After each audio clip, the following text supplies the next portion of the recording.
Welcome to Accotink Unitarian Universalist Church live stream worship service. I'm Reverend Alexa, and I am happy to serve as your pastoral care minister. Accotink UU Church is a welcoming and inclusive community that seeks to create a more just and compassionate world through our actions to bring about justice and honoring the web of nature to which we are all a part. All are welcome here in this justice-seeking, earth-healing community of faith. You are welcome no matter whom you love, no matter your identity or heritage, no matter your beliefs or background, no matter your means or abilities. You are welcome here in this religious community. Welcome home. We also welcome the ancestors and descendants. We welcome the people who made each of us, the biological ancestors, spiritual ancestors, teachers, and guides. We welcome those who imagined and made our congregation possible. We welcome the ancestral people of this land and recall that our church, like all of Burke, rests on the unceded territory of the Manahoac tribe of the Great Sioux Nation. We seek healing with the people of this land, whose bodies and spirits live in their descendants, many of whom are members of the Monacan Indian Nation, the Potawatomi Indian tribe of Virginia, and the Piscataway Indian Nation. I will say that here today in Maryland, I sit on Piscataway land. We honor the ancestors as we move forward, healing, so that all the descendants together shall one day know full justice.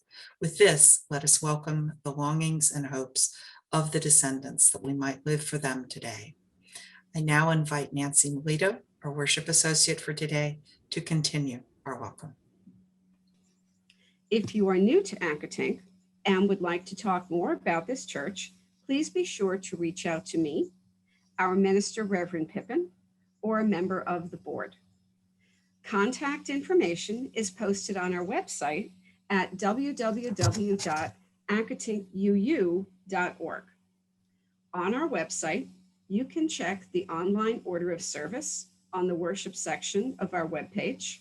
And while you are on the website, please be sure to check out our events page for upcoming virtual gatherings and other news.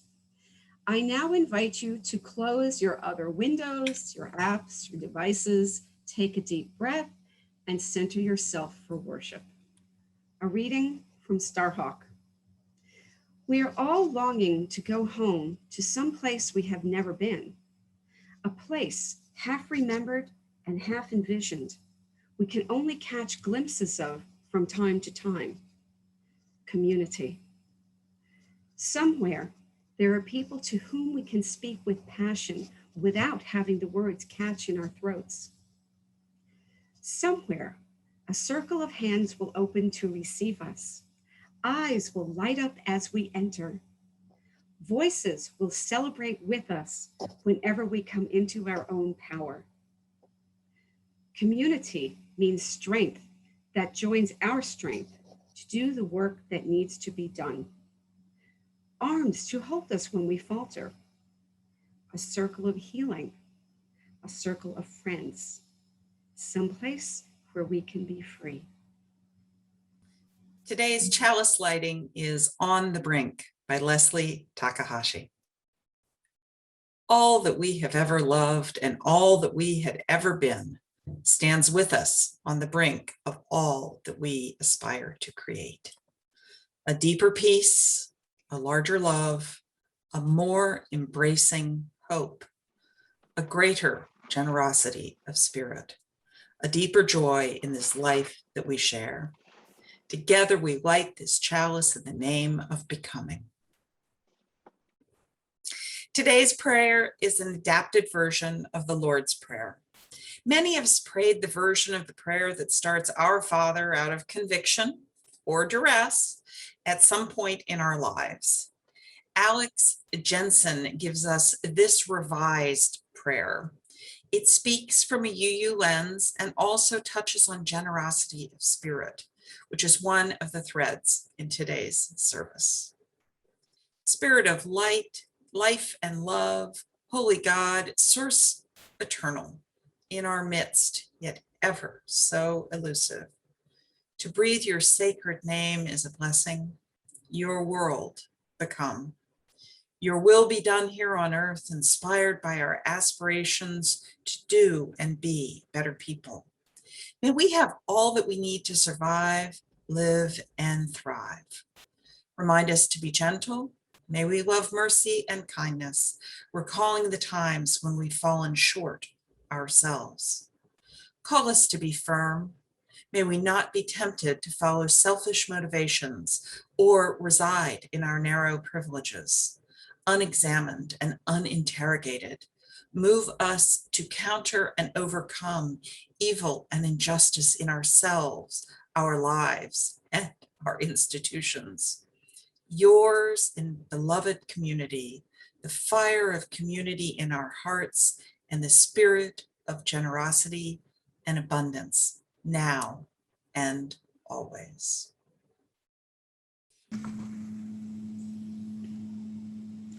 Words of wisdom. How strange is the lot of us mortals. Each of us is here for a brief sojourn. For what purpose we know not, though we sometimes think we sense it.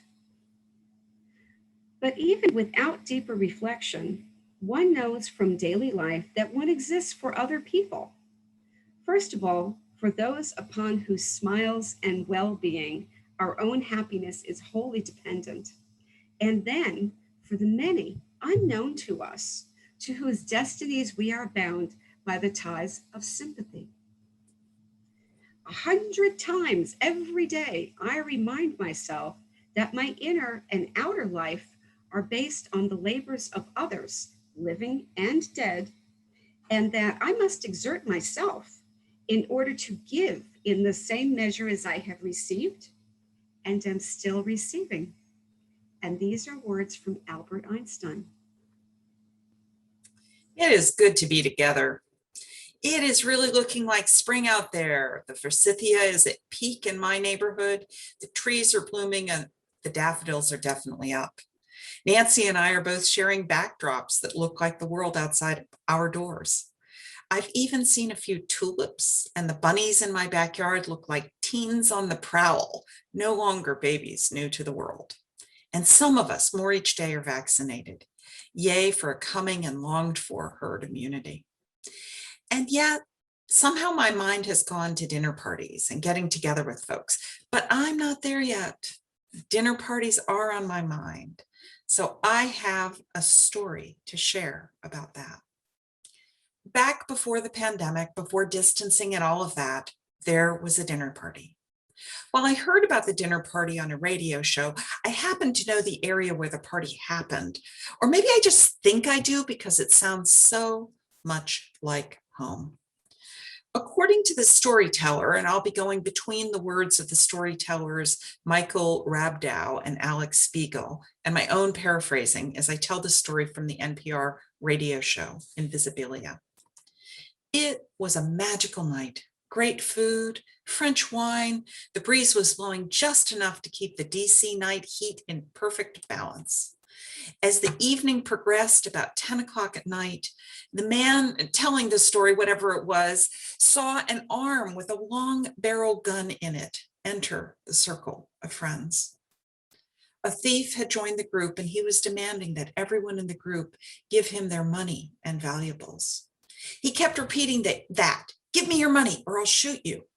He held the gun up to one woman's head as if in proof of his threat, and they believed him. But no one had any money, so they knew they had to dissuade him from shooting. They tried guilt, asking what would his mother think about what he was doing. He let them know he had no mother. Doubtless they tried some other approaches, but eventually someone said, we're here celebrating. Why don't you have a glass of wine? And they all laughed. Reportedly, it was like a switch. Everyone could feel the difference. All of a sudden, the look on the man's face changed. Then he tasted the wine and he said, that's a really good glass of wine. The group had some cheese, and then he reached down for the cheese, and then he put his gun in his pocket. After drinking his wine and eating some cheese, the man said something unexpected. I think I've come to the wrong place.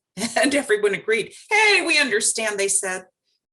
They all sat for a moment together, the stars overhead twinkling, the sound of chirping insects in the night air. And then he said something just so strange. He said, can I get a hug? The women hugged him. Then he said, can we have a group hug? And everyone got up and formed a circle around the man. They all came around him and hugged him. And he said he was sorry. And he walked out the gate with a glass of wine in his hand. Later that evening, after everything had calmed down, they found the glass neatly placed on the sidewalk by their alley.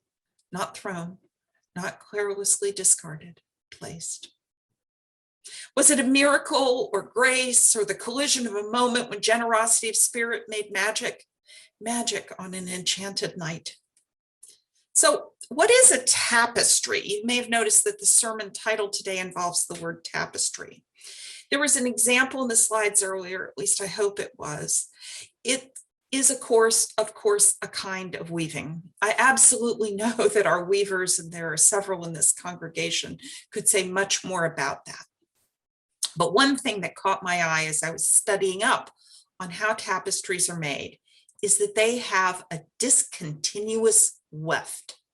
In short, a weaving consists of the vertical members, the warp, which attaches to the loom and becomes invisible in a tapestry, and then the weft is the horizontal part. To make the image on the tapestry, they make it so the warp threads don't show, and there may be many thread colors going sideways on the same row. In a regular weaving, the same thread is used throughout the row. In tapestry, a discontinuous thread is used to make a pattern. A discontinuous thread, a discontinuous color. Somehow the obvious was not what happens, and instead a new thread with a new color is introduced. So let's think about that story I just told through the lens of tapestry and color and change. It was a magical night. Might this thread be a deep blue, like the blue of the sky at night in a city? As the evening progressed, the man telling the story saw an arm with a long barrel gun. Surely this must be a discontinuous strand. The blue of the delightful evening takes an abrupt turn into something much bolder and more angry. Orange? Is the new thread orange? The thief was demanding that everyone give him their money and valuables. The heat goes up and he's now yelling in reds of a scalding hue. When he held the gun to one woman's head, the color becomes even more menacing, maroon. They believed him. The color is such a dark blue, it might be black. But no one had any money, so they knew they had to dissuade him from shooting. They tried guilt. Surely that introduces a bluish gray hue. But eventually someone said, we are celebrating. Why don't you have a glass of wine? And the colors start to lift, to lighten. Some yellow for a positive turn is introduced, a yellow that begins to tell the story of generosity of heart and the possibility of optimism. It was like a switch. Everyone could feel the difference. I see yellow in short bursts like dashes, blending against purple, indicating the early image that things might turn out okay.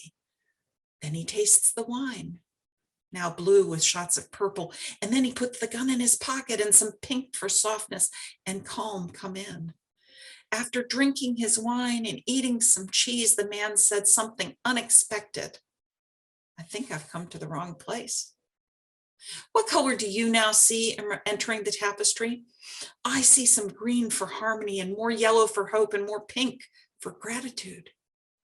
And everyone agrees. What now? What is the color of emerging harmony, of everyone reaching into their best selves? Gold, gold with some sparkles and some more green for safety emerging. They all sat for a moment, the stars overhead twinkling, surely more blue. That blue of the start of the story returns and comes back in. And then he said, can I get a hug? What color is that? Peach? Peach with a bit of gold? Then he said, can we have a group hug? And everyone got up and formed a circle of hands and arms around the man. Surely we are now into a shape of a circle, raised from the background of the tapestry, weaving all the colors of skin into a ring with a bright something. What is it? What is it in the center? I can't see it yet. In the middle, is it a glass of wine? A wine glass with a tear in it? He said he was sorry. I think that introduces violet, and again, that gold. Later that evening, after everything had calmed down, they found the glass neatly placed on the sidewalk by their alley. And surely that tapestry is back to midnight blue, but with the gold of stars and hope and generosity of spirit woven in. Whoosh, that was a tapestry, and you know I'm a crier, so don't worry about me. It just happens when the spirit is moving. And didn't it all come down to kindness and grace and generosity of spirit? Another story, perhaps less dramatic, but tellingly generous, happened before the pandemic. Stephen Petro of the Washington Post was waiting in line at a bakery for a scone. Apparently the bakery was famous for its scones, and I'd love to know where it is. Anyway, he was in line and got to the front of the line and asked for the last scone in the shop. The man behind him called out,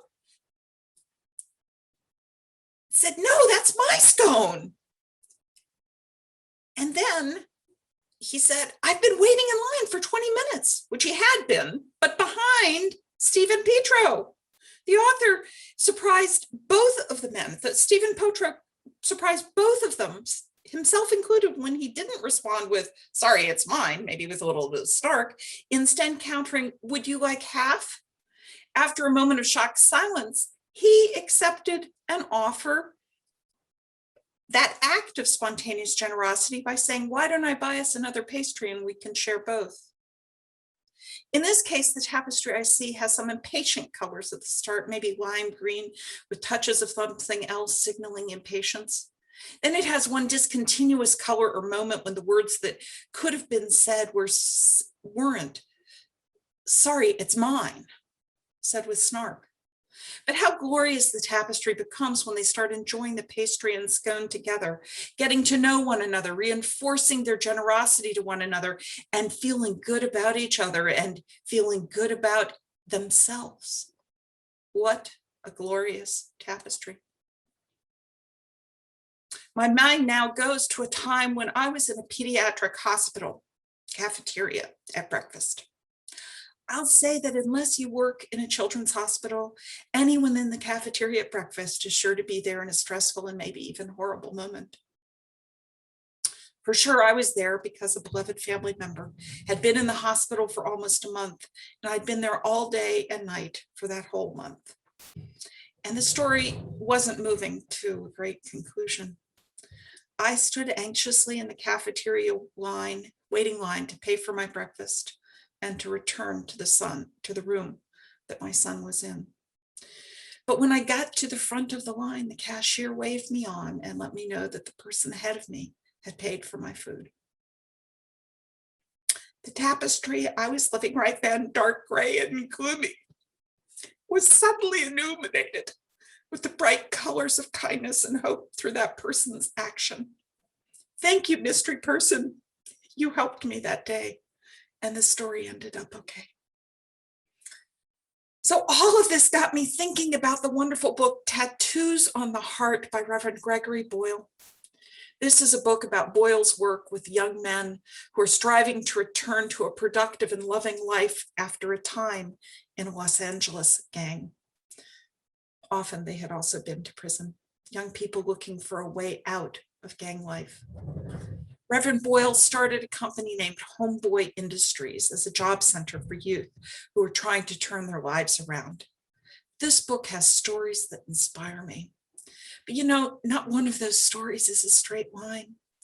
Each of those stories is a tapestry with people looking to create the discontinuous strand, break the thread holding them to violence in a life that they don't want to live, and find a way to attach a new thread that does represent their best selves. Boyle's relationship with the youth starts from the premise that you can't judge a book by its cover, nor can you judge a book by its first chapter, even if that chapter is 20 years long. 20 or more years of what colors? What colors show? And these are the words that Boyle uses: guilt, shame, failure, embarrassment, weakness, overwhelming worthlessness, and feeling disgracefully less than. All the permeating the marrow of their soul. What colors represent those emotions? And yet Boyle shows radical kindness and generosity of spirit to these young men again and again. What colors show that radical generosity in that tapestry? Second chances, third chances, even fourth chances, chances that push even Boyle to say, call me when you get it together. But he will never actually walk out on these young people. He always will take the call, visit the family, speak a good word, bless him and his work. Most of us won't be called to work with gang members. Most of us won't have to invite an armed thief to share our wine and cheese. Most of us won't need to go looking for the wine glass that the thief took on his way out. But you know, many of us may be in the situation where we take the last scone. Many of us could offer the pastry or half of the pastry to the person in line next to us. Many of us could pay it forward in a hospital cafeteria line. A story I read years ago stays with me. A teacher at the end of the year received a good number of presents. Her students appreciated her. She sounds like a great teacher. All of the kids in that school got free lunches. The gift that stood out for the teacher, however, the one that is most like what I'm talking about in this sermon, came from a student who loved that cereal called Lucky Charms. That student racked her brains for what to give to her teacher when she felt that she had nothing to give. The teacher reported that rather than giving nothing, the student opened up her free breakfast cereal that morning, took the package of her spork, straw, and napkin, and finally took the time to take out every marshmallow out of the cereal and put it in a bag for me. Because she said, everybody knows that the marshmallows are the sweetest part. That is generosity of spirit. And if you know Lucky Charms, you know that there are all these minty pastel colors. So I can see that quilt too. What colors are in the tapestry you are making? What thread will you make discontinuous to refresh with a new and generous color? Blessed be. Ashe and amen. And now we extinguish our chalice.